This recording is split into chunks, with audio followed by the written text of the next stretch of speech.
Hello everyone, welcome back to MathLAB programming class. Today we're going to learn how to do integration, both indefinite and definite integrations. And it's going to be very useful because there are tons of applications out there that we require to find the derivation, the integration, and do particular calculus-based operations in our problem in order to solve it.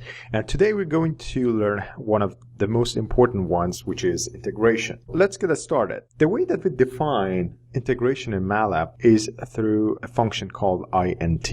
Before that, let me create a function, call it f1 equals. Let me put it in line exponential of, let's just start with something easy. Let's go with x. I define a function called x, and what's the variable? Also x. I can easily pass values to that like 3, and there is going to be 3 because it's a linear function. The integral function equals int of, and we define it like that, f1 of x. This is our function, f1 of x. And now we need to tell MathLAB what is the d of x, the second part, because each integral has a function and a d of x part which indicates what is the value of concern in that particular integration. So we can do it by passing x to it. If you do that, you see an error. The reason is not that we did it wrong or misspelled something. The reason is MathLAB does not understand what x is going to be. And it is expected because if you look at the workspace area, you see that there is no x. We do have a function, and that function has x in it. It is totally fine when we come to calculating the value of that function for a particular x. However, if you wanted to perform some symbolic calculations, we need to tell MathLAB that we're dealing with a symbol. So let's do that. I define sims of x, and if I hit enter, you see that the x now is created. So let's do the calculations again. I come here, and if I hit enter, MathLAB calculates the integral, and I can easily pass the function, and you will see that the famous x squared over 2 is simply calculated. Now we learn how to calculate any function and the integration of any function in MathLAB. Let's go and calculate some more. So I put home, I call it f2 in line of, let's go with something parabolic, sine of x plus 2 cosine of x. And what's the variable? It's going to be x. Now I define a new function called f2, and it is symbolic because x is defined as a symbol. Now I can calculate the integral equals int of f2, and what's going to be the x? The d of x is going to be x.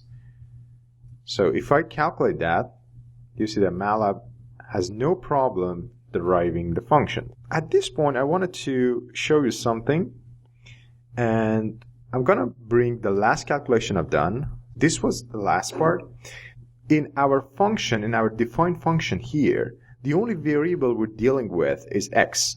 There is no y, there is no t, there is no z. There is no other variable in that function except x. Therefore, MathLAB already knows that the only variable we're dealing with is x variable. Here, we can simply get rid of x because there is no other option. If there were like other variables, x and y, then we had to define which variable we're talking about. But here, we're solely interested into x, and MathLAB is smart enough to understand that part. So if I hit enter, MathLAB has no problem calculating the function for us. So with that said, let me bring a new screen. And using home has the ability that if you wanted to see the calculation before, you can just scroll up and see what were the last calculations. In this part, I'm going to create a new function, and this time I'm going to put more than one variable here. And let's go with x multiply y plus sine of x I'm going to calculate something big. Let's go with x plus y minus tangent of y plus 3 exponential of x cubed. So as you see, this is really a hard integration, and also it has more than one variable. It has x and y. So let me define our variables as well. This is going to be the function. Again, there is no y here, so if we go and calculate the value for integration, we receive an error. So let's go with sims of y. Now we tell MATLAB that there are more than one variable involved. So let's go with an integral function equals int of f3 x and y. And now, because we do have more than one variable, we need to tell MATLAB which variable is important for us. Is it x variable that we wanted to take integration according to, or is it the y variable? So this time, let's go with x.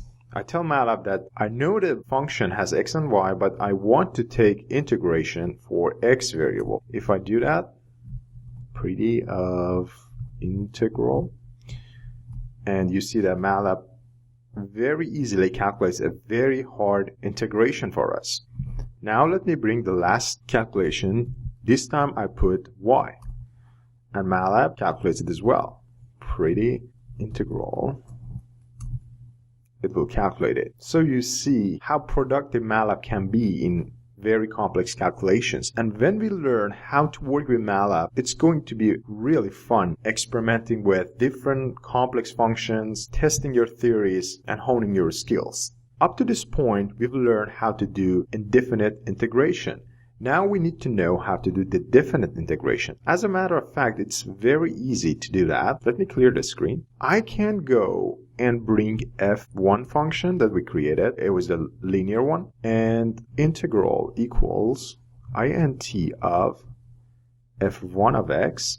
And now I wanted to tell MATLAB go and calculate the definite integration. As you know, the definite integration has two limits, the lower and the upper limit. And now I can easily tell MATLAB that I wanted to calculate from 0 to 1. And MATLAB has no problem calculating for us. Or I can do it like minus 12 up to 5.8. And you see that MATLAB has no problem calculating. Let me bring the f2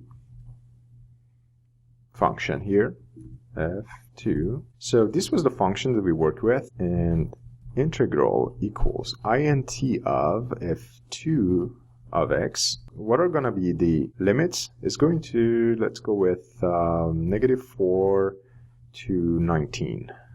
So the lower limit, we do have only one variable. The lower limit is -4 and the upper limit is 19.